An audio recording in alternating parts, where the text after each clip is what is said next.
Bueno, nos encontramos con Pablo Semán, que es sociólogo, antropólogo, especializado en culturas populares y religión.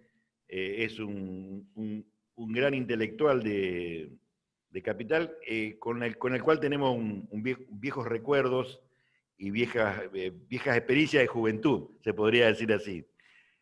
Pablo, te estaba escuchando recién en otros medios a nivel nacional hablar sobre el tema de Maradona, que es el tema creo que nos conmueve a todos, pero también es impresionante lo que deja en el mundo y lo que provoca el hecho en sí. Desde tu especialidad, desde el fenómeno cultural masivo, ¿cómo lo ves? ¿Cuáles son tus apreciaciones sobre el tema este? Mira, yo creo que hay que subrayar un primer dato, que es que la muerte de Maradona es una conmoción mundial y nunca hubo algo así con ninguna otra figura, ni del deporte, ni del espectáculo, ni de la religión, y más allá de que haya internet o no haya, porque, no sé, cuando murió Juan Pablo II ya había internet y no hubo tantas ganas de acompañar y despedir con cariño a esa figura.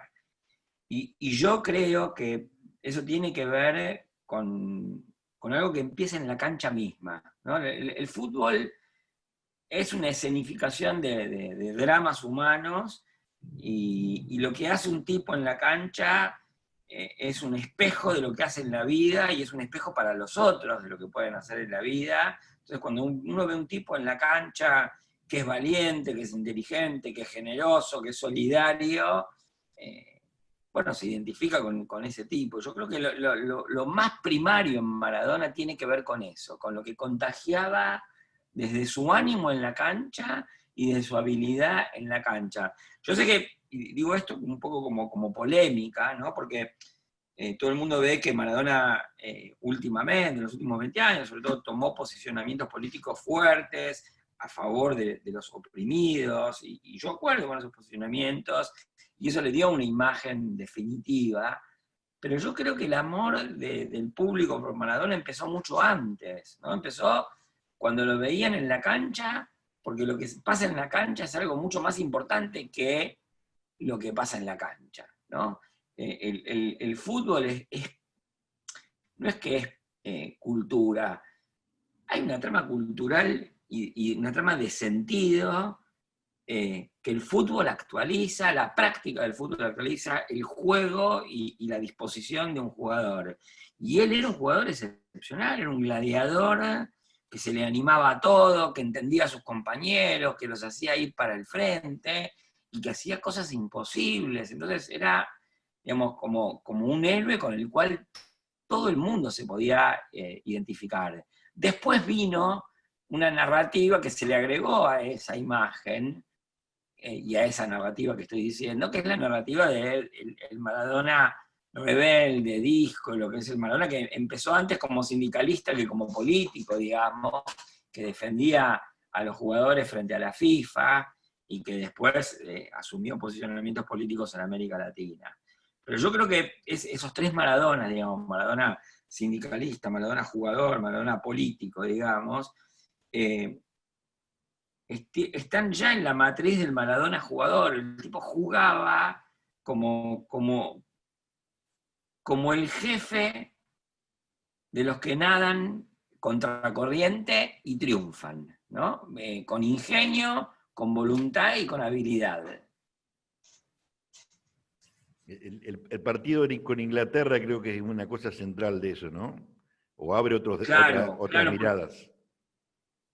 Yo creo que sí, porque justamente me estaba pensando en eso, que tiene que ver, ¿no? Que el partido con Inglaterra, todos nosotros lo recordamos porque digamos, vemos el primer gol como una especie de venganza contra los ingleses por lo de Malvinas. Y yo sé que eso se dijo, ¿no? Y además Maradona en ese sentido estaba haciendo de la trampa una justicia. Yo creo que aparte pasaba otra cosa que en el imaginario de los jugadores de esa época y de mucha de la gente que vio el Mundial de esa época, gente que en ese momento por ahí tenía 40, 50 años, todavía estaba presente lo que los argentinos vivimos como el robo en el Mundial del 66, donde lo expulsan a Ratín y Ratín no se quiere ir, y se sienta en la cancha, qué sé yo qué, ¿no? Y se queda La 10 alfombra de la minutos, bueno, reina. todo esto, que la mayor parte ahora no se acuerda, porque, digamos, pasaron 40 años del Mundial 86 casi, o 30 y pico, pero eso estaba muy presente, tanto como está presente el Mundial 86 ahora para nosotros, que es el robo del Mundial del 66. Entonces Maradona hace ese gol, y después, para colmo, hace el gol que es el mejor gol de la historia de los mundiales, y ese gol es como la contracara, porque, digamos, es el gol más individualmente logrado, más esforzado, habilidoso más que esforzado, más logrado de la historia del fútbol.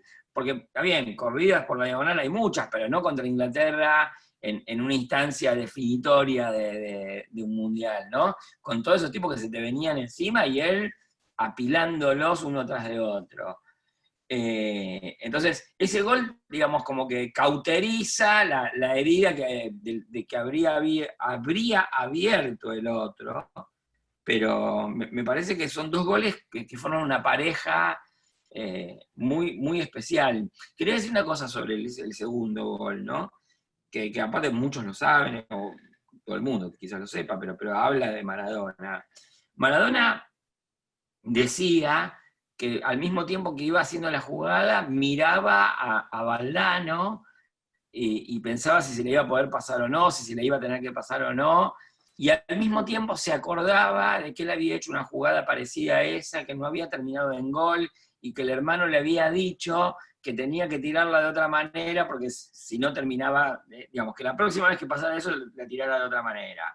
Bueno, eso muestra, digamos, que el tipo tenía una inteligencia y una concentración y una capacidad perceptiva excepcional, ¿no? Porque ninguno de nosotros podría estar haciendo un 10% de esa jugada y al mismo tiempo tener en cuenta todas las cosas que él tenía en cuenta. Era increíble, ¿no? Sí, sí, no. Y sobre todo porque también desata ese tipo de cosas del blanco y negro de Maradona, de Maradona con la camorra, de Maradona haciendo, digamos, actos muy, muy, muy directos y muy, muy tiernos con su familia, de la cual él dependió, no casualmente ayer, lo que lo despidieron eran los amigos del Maradona de antes, ¿eh? Coppola, la mujer, Sí. las hijas, digamos, ocupó ese lugar, digo, en toda esta novela que hay atrás de Maradona y de lo que es el mito, porque ahora va a haber un mito explotado absolutamente por la industria de los medios, porque también necesitaron, de alguna manera, Maradona fue alimento para toda esta industria, que ahora va a seguir y va a hacer fortuna con todo esto, lamentablemente, ¿no? Como son las reglas del mercado, pero digo, ese blanco y negro de Maradona expresa de alguna manera también mucho del ser humano, mucho del argentino, hace que de alguna manera nos sintamos de alguna manera muy tocados por este tema de Maradona, ¿no?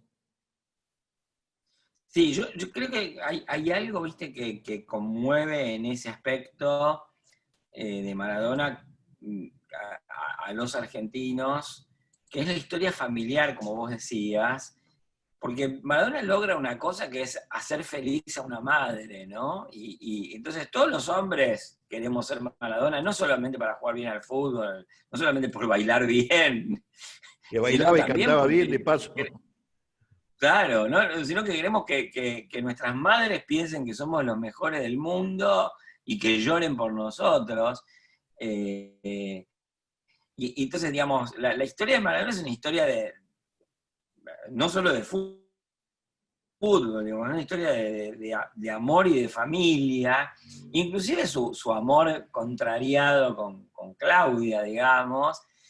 Y yo creo, ¿sabes qué? Hay otra cosa que es que la potencia de esa historia, tanto de la historia del futbolista como de la historia de amor, yo creo que, ¿viste? A veces hay políticas de edificación e institucionalización de mitos, pero los mitificados tienen cosas que muchas veces desbordan la política de la mitificación. Entonces uno dice, bueno, vamos a hacer el mito así, pero qué sé yo, no sé, yo conozco, por ejemplo, hay gente de la Iglesia Católica que hace una pastoral de Gauchito Gil, pero bueno, Gauchito Gil funciona como santo popular más allá de lo que quiera la Iglesia Católica o de lo que no quiera la Iglesia Católica. Bueno, yo creo que el Maradona mítico, y el Maradona que todos van a recordar, o los Maradonas que vamos a recordar, gracias a la potencia de su historia, no van a poder ser tan ordenados por la industria de los medios. Y además por otra cosa, porque yo creo, esto es para discutir, pero creo yo, que Maradona era un tipo que era consciente de que lo que los medios hacían con él, y entonces tenía como un poco de distancia, ¿no? Yo creo que hay dos ejemplos muy parecidos a eso, de gente muy inteligente que también entendió el papel de los medios y jugó con ellos porque los necesita, pero tomó distancia, que uno es Charly García, ¿no? Charly García es un tipo que no se dejó capturar por los medios, no se deja capturar por los medios, aunque los necesita, va a los medios y sabe que están, entonces dice, bueno, están, voy. Y Borges también es un tipo que entró muy tempranamente, muy inteligentemente, y que, digamos, a pesar de que es un tipo que venía de la literatura y de un mundo más recoleto, incluso de clase más alta y más clásico y más de perfil bajo, bueno, pero él hizo, digamos, entrevistas para ese momento masivas, y sabía que iba a ser incorporado a la cultura masiva, ¿no? Borges vivía cuando las modelos empezaban a decir, me preocupa la paz mundial y leo a Borges, ¿no? O a Sábato. Y él entendió, digamos, a los medios, y también jugó y tomó distancia. Bueno, Maradona yo creo que también. Maradona iba a los medios, Maradona generaba cosas para los medios, Maradona a veces cuando no sabía qué hacer hacía una conferencia de prensa, pero también no se creía lo que los medios decían de él, ¿no? Y esa escena tan complicada, donde los corrió con balines de aire comprimido unos periodistas, yo creo que no es menor, pero no porque sea un ataque a la libertad de prensa, al contrario, yo creo que fue una escena muy edificante.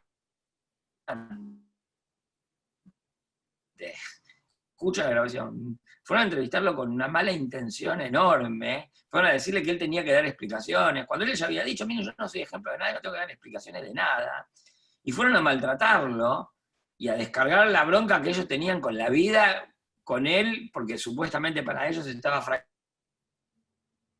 fracasando, y uno de los periodistas que peor lo trató, después se descubrió y está condenado, porque era miembro de la Concentración Nacional Universitaria, una especie de 3A que funcionaba en La Plata, y está condenado y está preso, creo, ¿no? Entonces, yo creo que ese hecho habla mucho de esto que te estoy diciendo, que es que Maradona tenía conciencia de los medios, pero también lo superaba, y yo espero que su historia supere todas las políticas de construcción del mito. Como para ir cerrando, Pablo, ¿qué va a pasar en el futuro? ¿Cómo va a seguir esto? Bueno, un poco creo que por este camino, digamos, o pienso que habría que ver si no ocurre este camino que te estoy diciendo, ¿no? Que es que yo creo que obviamente va a haber muchas políticas del recuerdo, ¿no? Del Estado, de la familia, de los medios de comunicación, de las instituciones globales del fútbol, pero también va a haber políticas del recuerdo de la gente, que va a aceptar o no aceptar determinadas partes de esas políticas. Yo creo que el amor a Maradona que tiene la gente, de alguna manera desborda las intenciones pobres de los aparatos políticos y culturales. Y eso para mí queda demostrado, no solo en lo que va a pasar, queda demostrado ahora en que ¿por qué lo despidieron con tanta emoción y con tanto cariño en China y en la India? ¿No? Hoy los All Black, no sé si seguís el rugby, pero bueno, los All Blacks. es una Sí, cosa sí, lo vi. increíble. Yo creo que tiene que ver con que viste, que hay cosas que se imponen a cualquier sesgo y a cualquier mensaje de los medios. Entonces la verdad de lo que era Maradona en una cancha y la verdad de su autenticidad, de su búsqueda de autenticidad, calculo que puede llegar a superar las construcciones, las políticas de memoria de los medios. Bueno, muchas gracias, Pablito. Realmente una charla interesante que seguramente la gente que sigue nuestro medio va a disfrutar mucho. Desde San Cristóbal, un abrazo grande, grandísimo, Pablo. Bueno, un gran abrazo para vos. Me acuerdo de nuestras aventuras juveniles, no las vamos a decir. Y te mando un gran, gran abrazo.